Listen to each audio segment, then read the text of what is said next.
Bonjour mesdames, bonjour messieurs. On va faire un petit devoir Torah sur la parasha Ré, c'est la parasha de la semaine, où il est dit, regarde, je donne aujourd'hui devant vous la bénédiction et la malédiction. Voilà, c'est le premier verset de la Torah, de la parasha, et on va essayer d'expliquer d'après le Rabbi Nachman dans une Torah de l'écouté Moharan. Alors, maintenant, les commentaires ils disent, je donne devant vous la bénédiction et la malédiction, c'est-à-dire que Dieu envoie une énergie neutre, a priori, et c'est nous qui l'interprétons, ou comme une bénédiction, ou comme une malédiction. Ça dépend comment on va le vivre, comment on va le ressentir, ça va être d'un côté ou de l'autre. Alors on va voir maintenant comment faire pour permuter, pour passer de la malédiction dans la bénédiction, pour transformer ce monde. Donc, il y a une leçon dans l'écouté Moharan où il est dit, alors je vais lire la leçon, et puis après j'expliquerai. Alors, Rabbi Nachman, il a parlé très souvent avec nous, à propos des souffrances de ce monde. Que tous les gens dans ce monde sont pleins de souffrances, il n'y a pas un seul qui soit content. Même les grands riches, même les princes, ils ont aucune joie dans ce monde, car pendant toute leur vie, ils sont remplis de colère et de souffrance. Et tous sont pleins de soucis, de tristesse, d'angoisse, de soupirs tout le temps. Et chacun, il a ses souffrances à lui. Et il n'y a pas un seul qui soit, de tous ces grands riches et de tous ces seigneurs, il n'y en a pas un seul qui s'en sorte comme il voulait lui-même. Et chacun est plein de souffrance et de malheur. Donc maintenant, ça c'est quelque chose qui est connu pour toute personne qui connaît le monde. Et Rabbi Nachman a parlé souvent à ce propos-là. Il a insisté là-dessus, il a dit regardez bien, ouvrez les yeux, vous verrez que dans ce monde, personne ne s'en sort bien. Alors, il y en a qui ont des honneurs, il y en a qui ont des biens, il y en a qui ont des châteaux, il y en a qui ont des meubles, il y en a qui ont toutes sortes de choses, mais malgré ça, si on regarde de près, on se rend compte qu'ils sont malheureux, ils ne sont pas contents de leur sort. Alors, de toutes sortes de choses. Et alors donc, il n'y a pas besoin, ça c'est quelque chose, dit Rabbi Nachman, que c'est quelque chose qui n'a pas besoin de trop appuyer là-dessus, parce que c'est quelque chose d'évident. Il suffit simplement d'observer les gens, et on se voit que maintenant, on va aller dans un club de vacances 5 étoiles, on va se rencontrer que des râleurs. Des gens qui ne sont pas contents, c'est pas le manger, il n'est pas à l'heure, ou ceci ou cela. D'accord? Donc, c'est pour ça que le roi Salomon, dans sa sagesse, il a dit, toute la vie de l'homme, c'est de la colère et de la douleur. Alors, donc ça, quand le roi Salomon il a dit ça, il a voulu inclure tous les gens qu'il y a dans ce monde et qui sont pleins de souffrance. Alors maintenant, qu'est-ce qu'il nous reste à faire?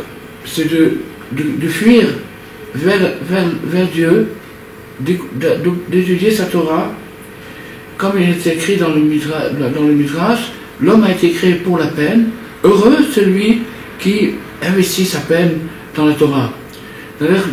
Puisqu'il a été créé pour la peine, il a la possibilité d'investir cette peine dans la Torah, et donc sa vie et ses souffrances, elles prennent un sens. À partir du moment où elles prennent un sens, c'est tout à fait autre chose. Donc il transforme la peine en peine pour la Torah, alors donc il est né pour ça, et alors à ce moment-là il est heureux, parce qu'il est sauvé des souffrances de ce monde et des déceptions. Il y avait un savant qui s'appelait Viktor Frankl, qui était dans les camps de concentration, et c'était un condisciple de Freud. Et il s'est rendu compte dans les camps de concentration qu'à partir du moment où quelqu'un arrivait en là-bas, s'il avait un sens dans sa vie, il gardait sa dignité. Et ceux qui n'avaient aucun sens dans leur vie perdaient immédiatement leur visage humain. Ils perdaient leur dignité. Donc il a fait toute une théorie, il a fait toute une école qui existe jusqu'aujourd'hui, basée sur le sens dans la vie. Donc ça, c'est ce que Rabbi Nathan nous dit. Alors maintenant, on va dire, il y a une première explication, c'est l'explication du Rav de Tchérin.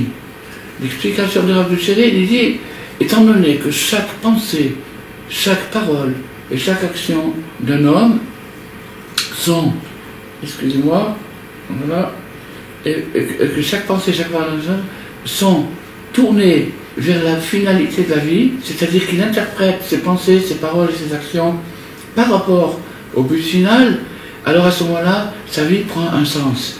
Et à partir du moment où sa vie elle prend un sens, sa vie est un couloir qui l'amène vers une destination.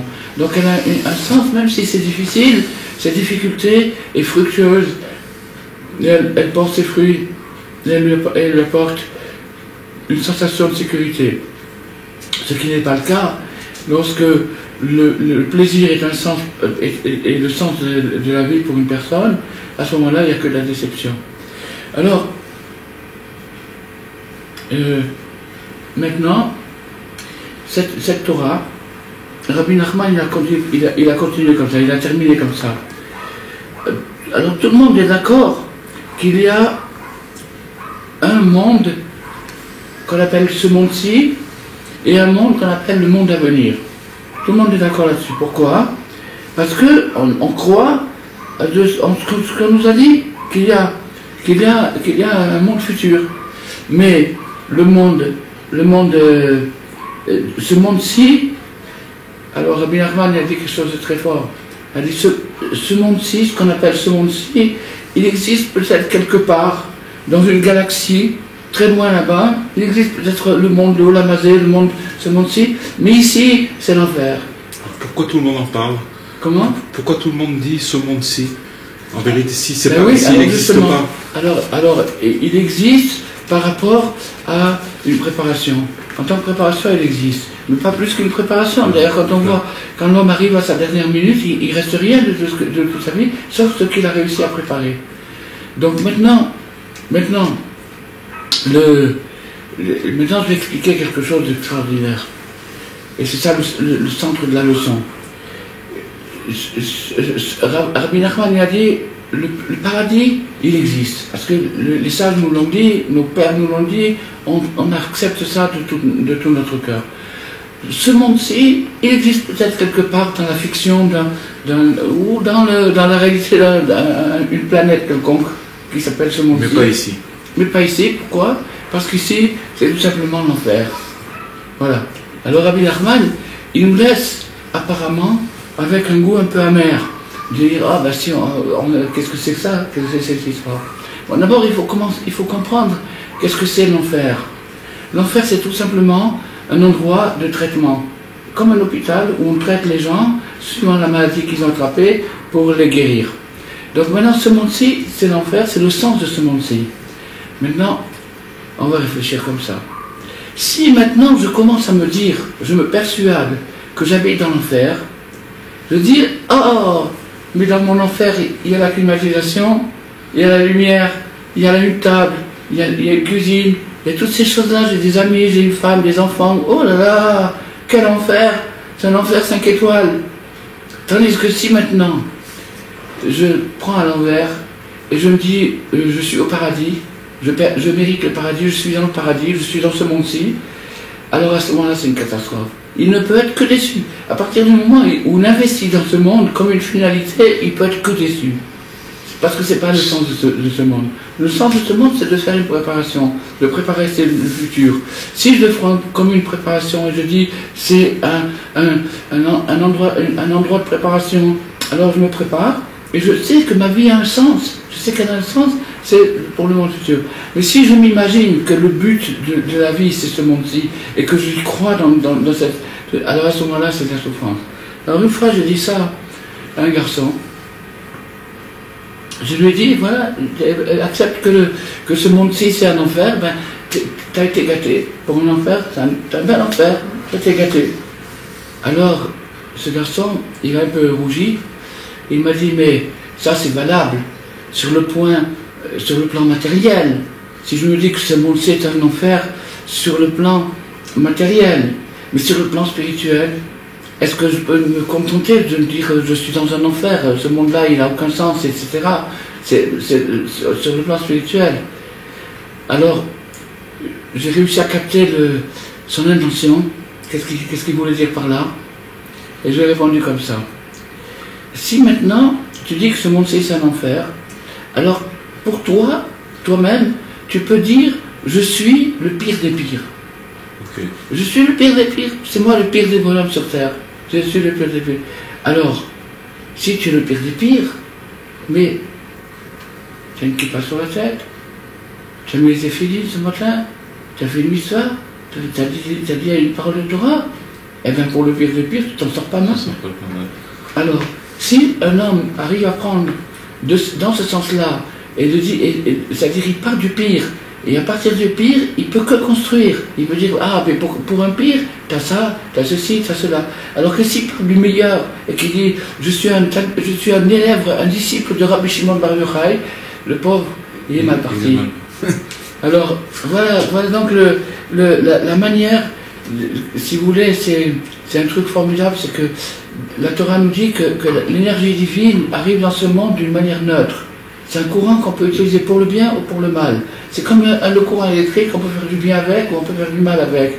Alors l'énergie divine, elle arrive comme ça, la bracha ou la kala. Ou c'est une bénédiction ou c'est une malédiction. Maintenant ça dépend de l'individu. Comment je vais faire pour transformer la malédiction en bénédiction, c'est-à-dire toutes les souffrances de ce monde, que je me dis je suis malheureux, je souffre, etc. Comment je vais faire pour les transformer en me disant je suis dans l'enfer. Je suis dans un espèce d'hôpital où on me traite pour une guilgoule, pour une réincarnation, quoi. Eh ben, dis donc, pour mon enfer, je m'en sors pas mal. Ça sort complètement, ça change complètement la vision des choses. Ça change complètement. Alors c'est pour ça que Rabbi Nachman, il a dit que des choses optimistes. Il a dit que des choses optimistes, de croire dans la vie. Et surtout, il a dit une fois que quand c'est difficile, même spirituellement, c'est tout simplement parce qu'on n'a pas suffisamment la foi. On ne croit pas assez. Si on avait la foi, on allégerait la vie. Oh, ça ne serait pas difficile. Ça serait pas difficile. Alors Rabbi Nathan, quand il a entendu ça, il a dit à Rabbi Nachman, mais je croyais que moi j'avais la foi. Parce qu'il s'est rendu compte que quand Rabbi nous veut parler de la foi, ça veut dire dans l'absolu. Il a dit, moi je croyais que j'avais la foi. Alors Rabbi nous a dit, tu n'as pas la foi en toi-même. Oh là là. C'est ça qui te manque. Ça veut dire qu'à partir du moment où la personne arrive à avoir la foi en elle-même, elle allège énormément son paquet. La foi en soi-même, c'est-à-dire j'ai une valeur, tout ce que je fais, ça a une valeur, la vie a un sens. Chaque petite pensée, parole, action que je fais toute la journée, elles sont dirigées vers une direction très précise et très calculée. Et donc si je me mets en harmonie avec ça, je transforme l'enfer en paradis. Est-ce que d'abord il faut la foi en soi-même pour arriver à la foi en Dieu, ou la foi en Dieu pour arriver à la foi en soi-même? Les deux vont ensemble. Ils sont liés. Si quelqu'un il a la foi en soi-même, il a la foi en Dieu. Et si quelqu'un n'a pas la foi en soi-même, c'est-à-dire qu'il doute de la bonté de Dieu. Il se dit, bon, moi je suis trop éclaté, je suis trop loin, moi on m'aime pas et tout. Ça veut dire qu'il n'a pas la foi en Dieu. Donc les deux vont ensemble. Mais Rabbi Nachman, il a senti dans la remarque de Rabbi Nathan qu'il y avait une faiblesse dans ce sens-là, et il lui a donné de la force, une force extraordinaire. Crois en toi-même. Crois en toi-même que Dieu il t'aime, il veut ton bien, il veut que tout ce qu'on a expliqué aujourd'hui, et Bezrat Hashem, les Elul, c'est une préparation pour Rosh Hashanah, qu'on se prépare pour Rosh Hashanah dans la joie. Chazak Obaruch. Merci beaucoup.